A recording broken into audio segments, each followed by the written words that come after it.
All right. Welcome, Dr. Scott. Hi, thanks for having me. So excited to have you here. We've already been talking about crystal dildos and tax evasion. Tax evasion So and lots of interesting, fancy, fun things. off to a great start here. Sorry to the listeners, but we might not be getting too far into those subjects today. We'll see where the conversation goes. But today we're really going to be focusing on this addiction to drama and stress, which I think is so relevant right now. I've been listening to you on some other podcasts, and it's really kind of shifted my perspective around this in a lot of ways. So I'm really excited to delve into it with you today. But can you tell your listeners a little bit about your background and how you came to focus on this? Yeah. So my background is I was an artist first and got into kind of health and wellness because I was interested in for myself, and then started going into school for it, and always had sort of this flair for the dramatic. One might have said I am a recovering drama addict. And by the time I was picking like my topic for my dissertation in school, my focus for my thesis, I was like, okay, what has not been talked about, but I've experienced a lot of either in my own life. I mean, I come from a long lineage of drama addicts. And so I picked that topic to actually delve into the research because I was like, everybody knows someone addicted to drama. Like we all know someone, but it's hard to define. And there's no actual research out there to prove what we all kind of know just by being human. Mm-hmm. And so that's how I got into the topic of it. And, definitely from a personal perspective and my own healing from it. And then from an academic side of going, like, what is the missing link here that why we know it but don't know it?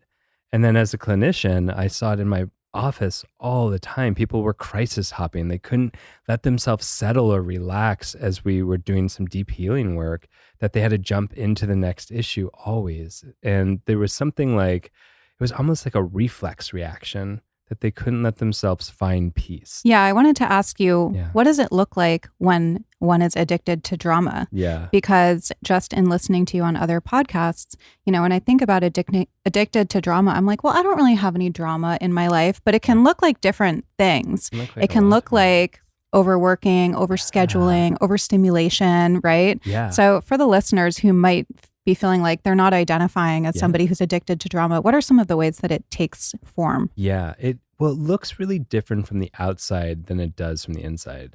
So I mean, one of the things we recognize as like from the outside is like there's a disproportionate amount of energy and behavior and the decibel of intensity that's like their reaction versus what's actually happening. It's like it doesn't make sense, and we often, those who, when we're around someone addicted to drama, will go, wait, what just happened?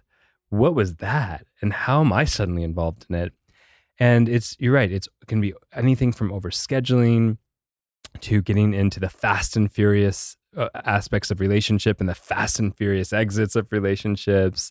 It's constant fights. It's, really getting sucked into the news and feeling like you're becoming part of it, or social media. And there's just so many ways, but essentially what it boils down to is how we are all, these are all just different behaviors. And the underlying thing is how we are interrupting our own sense of peace. And we do that because finding peace or stillness or settledness actually brings us closer to the underlying pain and trauma that we're trying to avoid.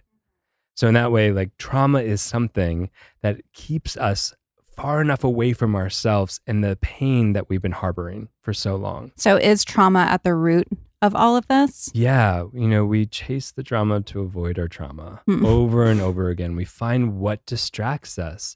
And there's something about, when I say addiction to drama, we're talking about addicted to stress. It's kind of the same thing. Okay. And, stress actually does things for our body that are good. We often think of stress as like the big bad thing in the closet that's coming out to kill us. And stress is actually our biological process of how we adapt. It means essentially how we get all this energy released in our body to adapt to whatever the situation is. And that's all it is. And stress does other things. Like if you ever gone for a good run and you're like, oh my God, I feel kind of awesome. I feel really good, that endorphic high. So that's a stress response. You're stressing your body physically and you have that endorphin release. So, and what that does is it actually blocks the pain receptors. So when we're in a constant state of stress, we are blocking the pain receptors that we Whoa. experience, right? Interesting. Yeah. And other things, like if you've ever enjoyed a good cup of coffee in the morning and then you become exhausted. And over time, a lot of us are exhausted of just dealing with life. And when we feel stressed out, we feel like, whoa, all of a sudden we drink that cup of coffee, like we could fight anyone. That's that energy, that cortisol and all the chemicals releasing. And it gives us that energy, the energy boost. And we become attached to it. It's more accessible than coffee and it's a lot more free. Mm-hmm. And it actually lasts longer Mm-hmm. than the cup of coffee. Yeah. You know, it typically is a 90-minute boost every time we go into like that cortisol glucocorticoid reaction. But Interesting. I like to say glucocorticoid. It's stress hormones. Okay. It just sounds sexy. Glucocorticoid. It does. And it's, you know, stress is also a bonding agent. It's a social glue. So we actually, if you and I went through a stressful experience, we would actually feel closer than if we didn't go through a stressful experience together.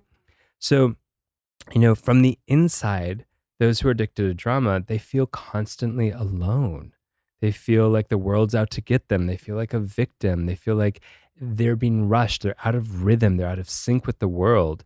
And so if they have these moments of feeling pain relief, oh, by the way, they always feel like something bad is about to happen or is happening. So if they get pain relief, if they get energy, if they get a sense of social connection, of course, anyone's going to be attached to something that gives them that. Mm-hmm. And, you know, addiction is essentially anything that fills a void. We become attached, dependent on something that fills the void. Yeah, there's, you know, phases like, you know, we grow tolerance to something. Our energy and our attention becomes consumed with it. We go through withdrawal symptoms. All of that actually is true with drama or stress, is that we become tolerant to it. We need more stress to get that high, to get the pain relief, to get the energy boost, to get the sense of connection. And we go through withdrawal symptoms just like heroin. That's crazy. I know. And in addiction to drama, it comes out in the shape of boredom and anxiety, which is wild. I'm just thinking, Yeah. I've been sober for a long time, and in sobriety, I learned to kind of live like around a 6 or a 7. Like I don't need the high highs and I don't need the low lows because I would drink when things were really good too and drink when things were really bad. So I try to keep myself like pretty steady, and I'm pretty mindful of, you know, my moods and my anger and my stress and all of that. But I'm thinking back to when I was in Italy last year with my best friend. And we were like going out to dinner one night really late, and I was so tired, and I was dealing with a situation with my now ex-husband. And I was like, maybe if I just like pick a fight, then I'll catch a resentment. And that's like Adderall for me. I was like, I can go to that late dinner and I can go out after. And we were joking about it, but I was like, why is that? And now I'm understanding it's like that stress response like gives so much energy. And I could see how, you know, if you're trying to avoid things, if you're trying to numb out or whatever, you can seek that through your actions, your behaviors. That's so amazing that you were able to recognize that and kind of even laugh at it, because a lot of us do that. It's like, why did we just get into a fight with a friend or online with a stranger or a partner? And it's like, what is that giving us? Is it giving us a sense of power and agency? Is it giving us energy? Is it giving us, you know, what is it giving us? And that's an important thing to recognize, because we're often really attached to what it's giving us. Yeah. And in addition to all the harm it's causing, both for ourselves and our relationships. Yeah. I mean, another example, not to just talk Give about me myself. the examples. I love it. But I just went through a divorce, and it was so amicable and such like a loving divorce that it was so sad. And I don't know how to do sadness, you know? I know how to do like, fuck you, no, fuck you. And you cheat on me and I sleep with your friends and blow everything up. You know how to do the drama. Yeah, I know how to do the drama, because that was my MO before I got sober 10 years ago. But I was like, I found myself again kind of being like, well, let me find something to like get resentful at with him, because like anger feels more comfortable to me than sadness. So, you know, I can just really see, like, as I'm listening to you talking, how this can become habitual and then turn into a lifestyle, Yeah. essentially. What did you do? Like when you, in that process of going, like, did you sit with the sadness or? Yes, Oh, I mean, I would find little things, or I'd send my voice notes to my friends, like, "Can you believe blah blah blah?" You know, and like get my little anger venting out. But ultimately, it was just sad. There was nothing like bad in the divorce, really, and so I don't know how to do that because it's my first breakup in sobriety. Wow. And prior to that, my breakups were huge. Yeah, they throwing were shows. bombs and and then I would drink and take pills and numb out. I've heard you talking about like certain feelings and not having the resources to feel those feelings. So can you talk about that a little bit? Because I would imagine that kind of leads to this seeking for something to numb that. Yeah. So the term is like when we can't have our primary feelings, that we drop into a secondary feeling, a default setting of an emotional response, which means we're not actually able to be present with our emotional experience, and we're not using that to really communicate our needs or shift the situation. So if we think of like a crayon box, and we have all these emotions that are different colors, and based on our upbringing, like this color and this feeling and this feeling and this feeling weren't allowed. Like sadness was not allowed, or anger was the only emotion modeled in our families, or rage or something like that. And so we have all of these less crayons to express ourselves with. So we default to the ones we're allowed to have or that were modeled to us. So like for you, it's like, oh, the crayon of sadness wasn't in your toolbox, wasn't in your crayon box. So you would default towards anger to have some type of expression, except that it wasn't really expressing the truth that you were experiencing, and which creates a dissonance. It's like, essentially expressing a lie. And then we create all these narratives and we do all these things to perpetuate the lie of the expression. And we move further and further from ourselves, which creates a greater sense of depression. And then we have to deal with that. And so it's like we're living an inauthentic expression of ourselves, and it's dangerous. And we have to keep up the narratives, and we have to like, find things to fuel that false emotional reaction. So it's like you might go, oh, I have to stay in the anger because I can't be with the sadness. So I'm going to like imagine he did this, and I'm going to play that story out while I'm in a fucking yoga class, right? We all do that. We all make up these stories that have never happened. But here's the reality is that when we make up a story in our head, we have the physiological response as though it was real. Like, I don't know about you, but like, have you ever had a dream about a friend or a partner, and in the dream you got into a fight with them, and you wake up and you're like mad at them? For like the entire day. Yeah, for the entire day. And you're like, what the fuck is wrong with you? I literally didn't do anything. And that's kind of like what we're doing in drama all the time. We're making up the stories. We're finding different ways to rev ourselves up and away from ourselves. I had such a revelation if I was looking at you, like, because I was just thinking back to my childhood, and I don't think I had the crayon of sadness. So I had the crayon of anger, and I had that dissonance, and I felt like nobody saw me and nobody understood me. And that came out as more anger and rage. And, that for years got me to the point where I did need something outside of myself. And, to what you were saying about like authenticity, I put up so many facades and everything of like who I thought you thought I should be and who I thought I should be to fit whatever. And I needed stuff to fuel that. Yeah. So you just gave me chills. Really? Yeah. I mean, it's so right. It's like when we aren't able to express our true nature, we then feel like the world doesn't see us, and maybe even the world's against us. And the truth is, we're not actually presenting to the world the truth of what we're experiencing because we don't have the capacity or the vehicle to do it. We're coloring with the wrong crayon. We're coloring with the default crayon and expecting everyone to see the blue, but we're coloring with red. Right. And then we're mad at it. Yeah. And then it just like, perpetuates and perpetuates. Yeah. So well Yeah. said. Yeah. I wonder if that's kind of at the root of this culture that we're in now, like on social media, where it's kind of how mean can you be, and how many people can you get to like your mean, snarky comment, and there's this like culture just in the comments of videos now. It's not just the videos themselves; it's the commenting. Yeah. And people run to the comments to participate in that, and I would imagine get some kind of bonding based on this anger, drama. I mean, can you be addicted to other people's drama, and can you be addicted to causing kind of drama like that because you're feeling that? Yeah, absolutely. Okay. So I call it depositing or depository emotions. So it's like I'm not able to be with my own expression, and so I project it and deposit on you. I deposit the story and the narrative I'm making on you, so I also feel that emotion. I mean, how often do we go and we scroll through social media and we see a friend or someone we don't even know, and we make up a story about what's happening in their life based on that one image, and then we're having, again, that emotional reaction. And then maybe we leave a comment and we've made up this entire story and narrative. And then they are the depository for that, because we're not able to be with our own self and our own emotions anymore.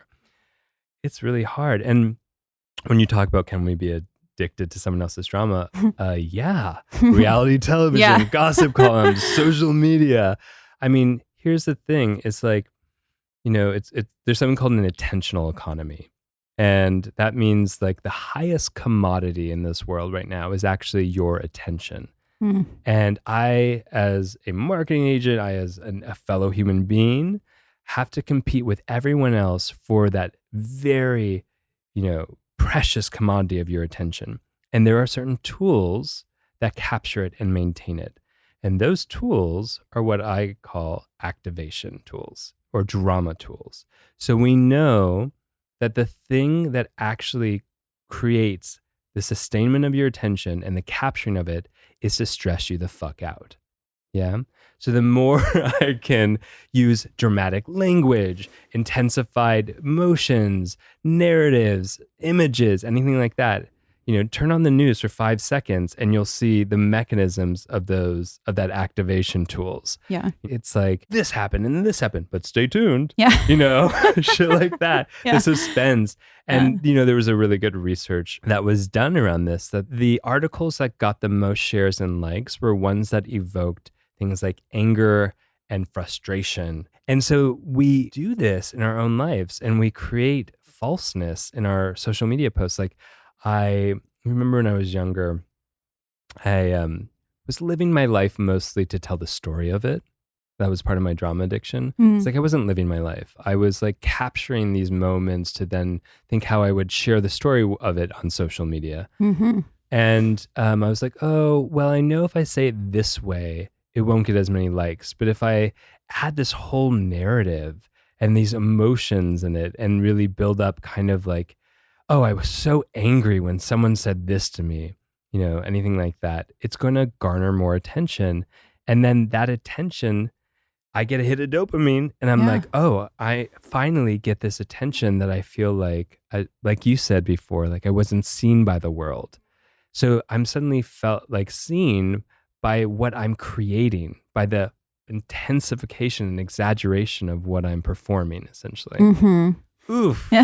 We are fucked as a culture. We are fucked as a I'm just listening to you thinking, well, what's the solution? I mean, it's something that I grapple with a lot too, like being a quote unquote public figure, having a presence online, and essentially my brand is me. Yeah. And, for the last 10 years, I've been trying to take the focus off of myself because that self-centeredness was very toxic for me.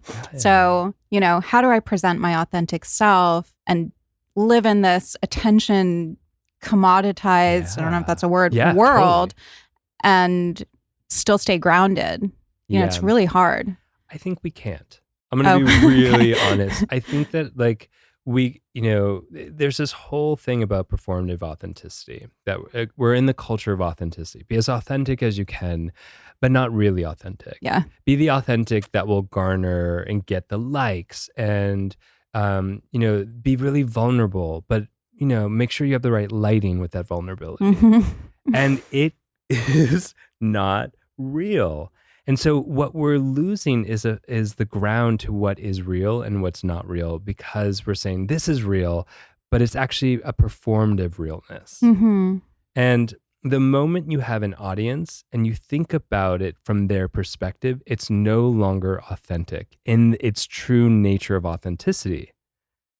And so, like, the moment I think about a post where I'm talking about my life and I'm like, oh, I'm so authentic, sorry, you're not. Yeah. It's maybe some authenticity, but it's also the moment you think about audience, you recognize you are on a stage and you are performing. Mhm. And that is what, social media is. That's what friend groups are. Yeah. The moment you like are trying to get a response from someone else, like, when you were going through a breakup, when I was going through a breakup, how many times did we call that friend wanting a very particular response? Like telling them the stories of what our partners did wrong in a way that made sure we got that response. Mhm. And then they were invested and they're like, oh my God, that asshole. How they said this and they said that, Yeah. and it's not actually authentic because we're actually doing a little bit of performative manipulation. Right.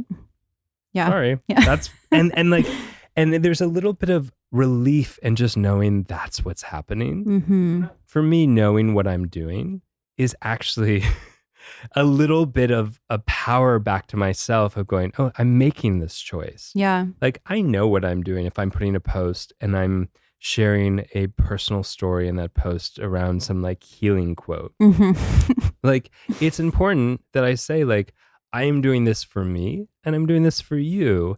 And I know that certain things get better clicks and shares. Yeah. And that gives me at least the distance to be like, okay. To not start believing that that's who Yeah. you are. Yeah. I'm not internalizing the performance Yeah. as that is a truth. Yeah. And then And also, if you internalize all the great comments Oh of my how God. much they love you, then you Yeah. also have to give as much Yep. credence to the ones that are negative.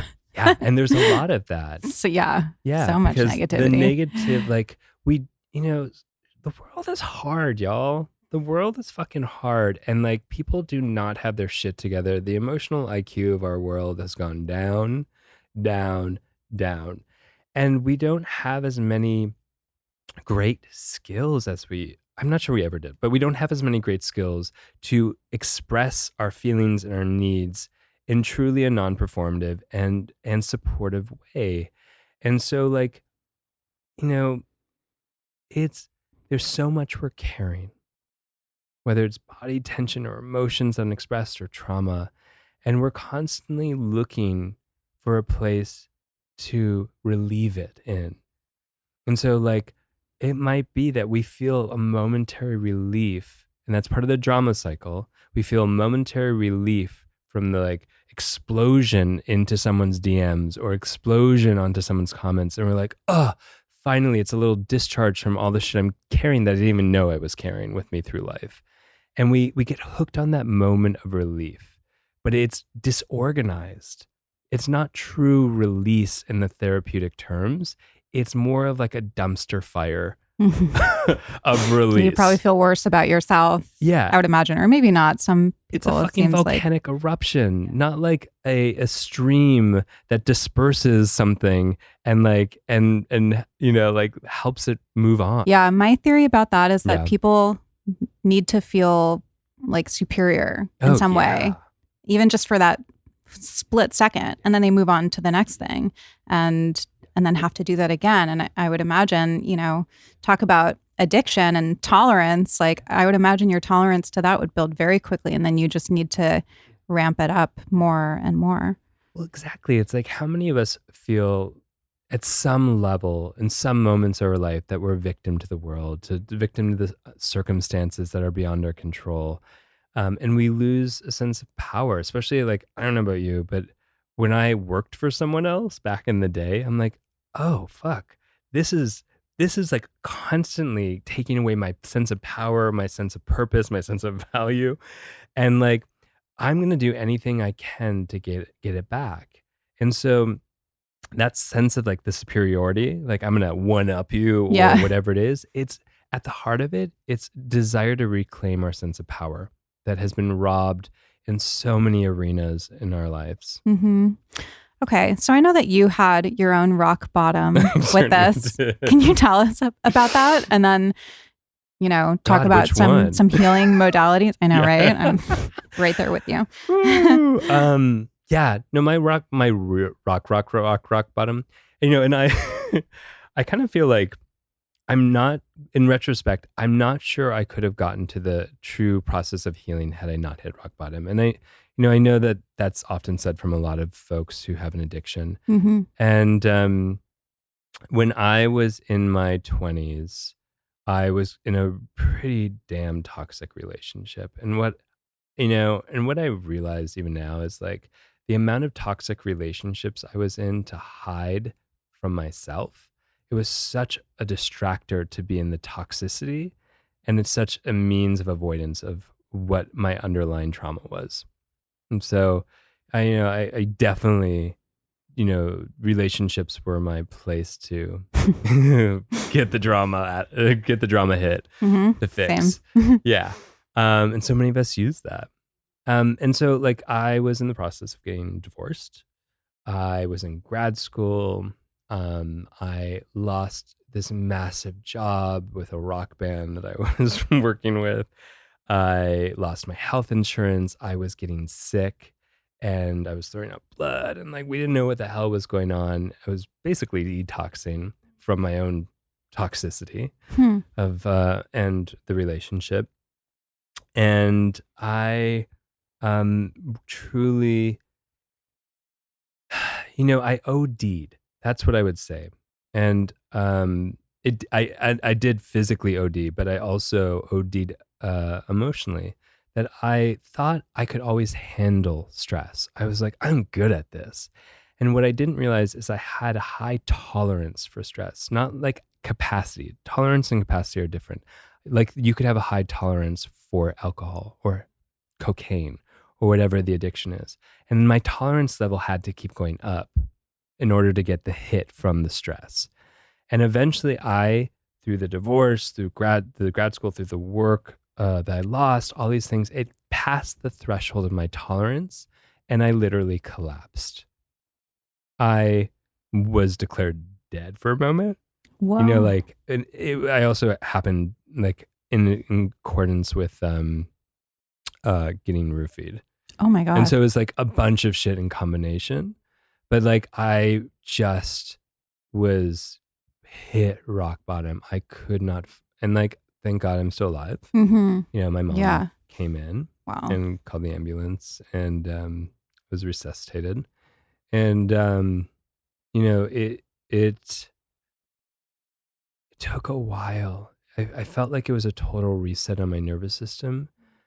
But I noticed during that time that I was hungering for normal. And normal for me was chaos. Mm-hmm. I didn't feel like myself until I was back on the phone with my ex and I was back in the drama. Or I would fight with my sister who was literally taking care of me. And I was like, or I would feel the sense of relief when I was watching violent movies. Mm-hmm.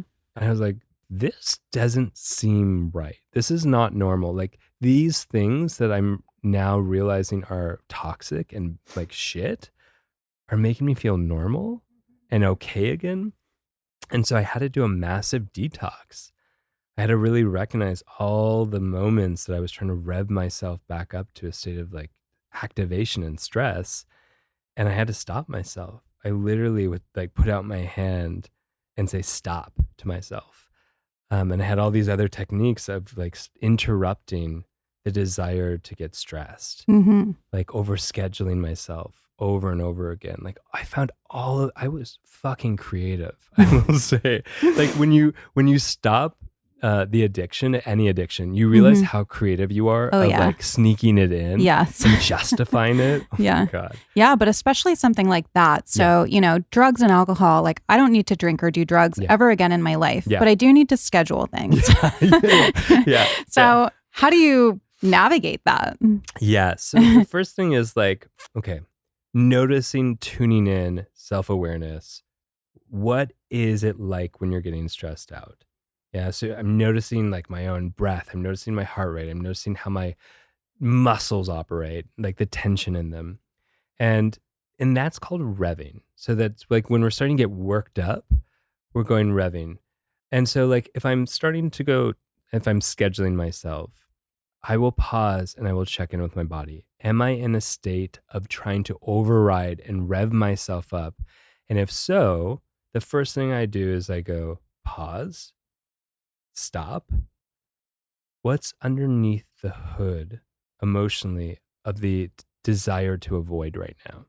And I'm like, okay, oh shit, I'm sad and I don't want to fucking deal with it. I'm really hurt or I'm really angry or I'm feeling really lonely and I don't want to be alone with my feelings. And so that's why I'm all of a sudden overscheduling myself, or I'm in that meditation class, I'm starting to think about my ex, or I'm sad, but I play sadder music. Like all those things we do to avoid Yes, crying contact. playlists. What, you got a sad playlist? Yes. Oh my God, what's on your sad playlist? Oh my God. I can't even think of what I have there. It's all over the place. Yeah. It's the best though. I have a bunch of Ani DeFranco on mine. Oh, that's good. Yeah. Throwback. School Night, Uh-huh. Gray. Uh-huh. Oh my gosh. I don't know why, and then Adele, of course. Yes. And I noticed this when I was going through a breakup. It's like, I never listened to Adele once before that. And like, sorry, Adele. I have been to your concert since then. And I started listening to Adele, and I remember driving and crying and like singing the lyrics. Yeah. And I remember just having this thought in my mind going, what am I doing? Like, it's like pouring gasoline on a emotional fire. Adele literally is pouring gasoline on an emotional fire. Is this what I want in my life right now? Like, is this what I need? And sometimes, it's like, oh, I feel validated by like the wretchedness of like the emotional experience that she's singing about. I'm like, yes, I feel seen and heard. But then there's a way in which we've gone too far. Right. And it's such an important distinction. Yeah. Yeah, I was going to say, sometimes the crying playlist can be good. I love like a flying crying playlist. Combo. I have a flying playlist of movies to cry to. Oh, wow. Yeah. Okay, I might need that from you. It's mostly Pixar. Okay. I'm not going to lie. Okay. But sometimes like it's a healthy emotional release, right? But there is that line where it's like, at what point are you, kind of torturing yourself a little bit? And this is where it's like when we're relying on a vehicle to have an emotional expression, the vehicle being a movie, the vehicle being a song, as opposed to like taking some moments to pause, feel my emotions. And if there's some tears there, let them out. Mm-hmm. And that it's really important, because when we start to rely on vehicles, then social media and trolling becomes our vehicle, and getting into fights with people becomes our vehicle. Like, I have this underlying anger that I've been carrying since I was a child, and I'm going to use my adult relationship as the vehicle to try to motor it out of me by getting into fights. Like, hell to the no, stop that shit, and we all do it because we're not necessarily attuning to ourselves in the here and now. We're trying to find all these vehicles to unload the burden we've been carrying. It reminds me of an interventionist that I had on my podcast, actually, and he was talking about addiction, and he said, you're going back to the source of pain looking for comfort. Yes. And that's like what all of this is, and it's so interesting that we engage in these, harmful, whether it's behaviors or habits, knowing that they hurt us, but for whatever reason, that feels better than just being present. Well, it feels better than two things. It feels better than the contact we have with the emotions, the trauma, the pain, because we often carry a belief system that if we go back to it, it's going to feel worse than the original experience. Okay. The other thing is filling the void. And we talk about filling the void, that's a common phrase, but what it actually means is that oftentimes when we have had trauma, especially childhood trauma, we disconnect from our body, we disassociate. And so literally the void is the emptiness of where we once sat and belonged within ourselves. And so addiction is anything that fills that hole where we should belong, and fills the hole and helps distract from it Mm-hmm. because it is extraordinarily lonely. We don't belong to ourselves or the world when we have had to dissociate and disconnect from ourselves as a means of survival. Mm-hmm. Yeah, I can relate to that Yeah. so much because, I look back at my own addiction and all of that, and I can see even as a child, I was looking for external things to regulate how I felt inside. And I don't really think that I had much childhood trauma. Yeah. Maybe there was something that I perceived, Yeah. as traumatic, but there were no like big T trauma kind of things. No. But Were your parents good regulators? I don't know. Because I mean, this is a weird thing yeah. because it's like oftentimes I don't like going back and blaming parents, but it could be our family system. It could be a couple of things. It's like, what was the currency of love? Meaning, what was the way that we got attention and connection? So, like in my family, you got attention when something was wrong. Mm-hmm. So I internalized that and I spent my focus and my energy and my time attending to and being wrong, like feeling wrong and like getting into trouble and really focusing on that. And so like that's an important thing to recognize as the currency of love. And the other is like, how was the presence of our caregivers to help us regulate? And that's not their fault. There's a lot of fucking distractions as a parent that brings us away from being fully present in what's called co-regulation. So co-regulation is like, I, as the adult, support your nervous system to regulate until you can learn that on your own, called self-regulation. And if you don't have that, then you're going to keep searching for things that do that for you. And often we find the things that numb us and that we assume or think of that as a regulation. When really it's just a numbing agent. Yeah, that sounds like me. Mm-hmm. I identify with the latter. Yeah. Or like if we grew up in a house of chaos and the environment was constant, just yelling and crisis and whatever, then we might feel the most comfortable in the familiar and we will go and seek that. Like I lived in New York for 20 years and New York is the drama center. Like it is urgency culture, it is meanness, it is aggression, it is straightforwardness, it is loud noises, it is chaos embodied. And it felt like home. And I couldn't leave New York for so many years, even though we had a love-hate relationship, because I was like, this is the only place that feels like home. And what I meant was, this is the place that felt like my home growing up. Yeah. It's so interesting because you would think that you would seek out things as an adult to heal that part of ourselves. Same with, seeking out relationships that kind of mirror the relationships that we had with our parents, even if they were dysfunctional. And you would think that, no, you would find a partner that would be the opposite, right? Yeah. But so many of us subconsciously seek out the familiar. The familiar, even if it's dysfunctional. Yeah, familiar is safe despite its functional or dysfunctionalness. We're going to seek it. We're also going to do what's called reenactments.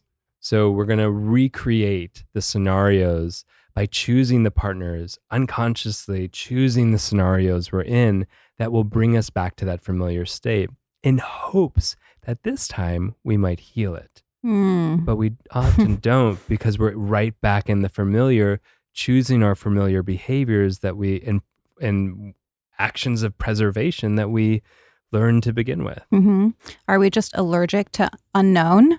It does require a lot of patience with the unknown. I mean, like if anxiety is uncomfortableness with the unknown or intolerance for the unknown, then it means that we have to sit in the discomfort of the unknown and unfamiliar until something new happens. And it's like, I can tell you, like, drama was the spice of my life, everything else when it wasn't around felt boring.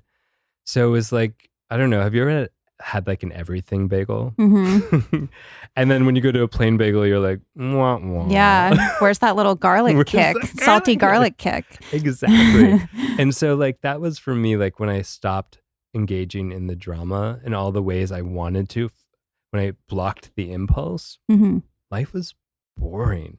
And I totally thought like my therapist was going to find me boring. I thought my friends were going to dump me. Some of them did, because suddenly I wasn't the entertaining, dramatic individual that was fueling their own drama addiction, that they were able to ride along the tornado of my life. How do you find stimulation now in other ways? Ooh, that's a good question. Well, it's funny because like when I'm in an argument with my partner, I'm like just not interested in going there. And it's so I like watch myself and I'm like, I'm just not going to go there. And I just sit there and then, like the desire from one end is coming at like more drama. And I'm like, yeah, no, thanks. I'm just like, sorry. And I find delight in things that are more subtle. Like, I think that's the beauty of when your life isn't at a decibel of a 10, that you really find like there's like, oh my gosh, there's a plant here. And it's just so pretty. Like in the rest of my life, I would have been like too distracted by like the qualms of the world and the things that are going on between, my friend group and all these things, that I wouldn't have found just the beauty and like the lines of that plant there. Mm-hmm. And that makes me really happy that like the subtle things in life can be gratifying, that I can find pleasure in something so simple as like a plain bagel, gluten-free, of course. I love that. Yeah. I feel like it all comes down to mindfulness, right? Yes. Like being present, being able to be in your body, being aware of your intentions and your behaviors and your motives and actions, all of that. But I think it's so hard because we live in a time where, we're just like constantly like distracted from the second we wake up to the second we lay down. And I think there's so much, like you said before, under the hood that so much people don't want to look at. And part of urgency culture and the way that marketing works in our world, and again, back to that attentional economy, is people are literally pulling our attention from us and directing it. They're taking our power of attention through essentially, again, those tools of stressing us out. And we are left feeling powerless in the world. So like mindfulness or attention back to ourselves and starting to feel like I have control over my emotions, how much energy and attention I'm putting into anything at any one given time, is a reclaiming of your power. Love that. Okay, well, tell everybody about your book. Sure. And then where they can find you. Yeah. So the book is called Addicted to Drama, Healing Dependency on Crisis and Chaos in Yourself and Others. So the book is for multiple audience. So if you find can relate to some of the things we talked about, good on you. We support you and love you. And this book is for you. And if you find like, oh my gosh, that's my mom or my friend or the teacher I had in high school, then this book is also for you. It will normalize and help you understand what's going on. It will give you tools how to deal with the drama addicts of your life. And there are a lot of us out there. So there are a lot of tools in here, and also tools to help your own healing process, whether you are a drama dabbler or know someone who is. Amazing. And where can they find you? On social media, I'm at Dr. Scott Lyons, so Dr. Scott Lyons. My website is Dr. Scott Lyons, Dr. again as well. And you can find me on my podcast as well, The Gently Used Human. And you can find me walking the streets of LA sometimes and sometimes not. Amazing. Thank you so much for coming on. My pleasure. Thank you so much for having me. You're the best.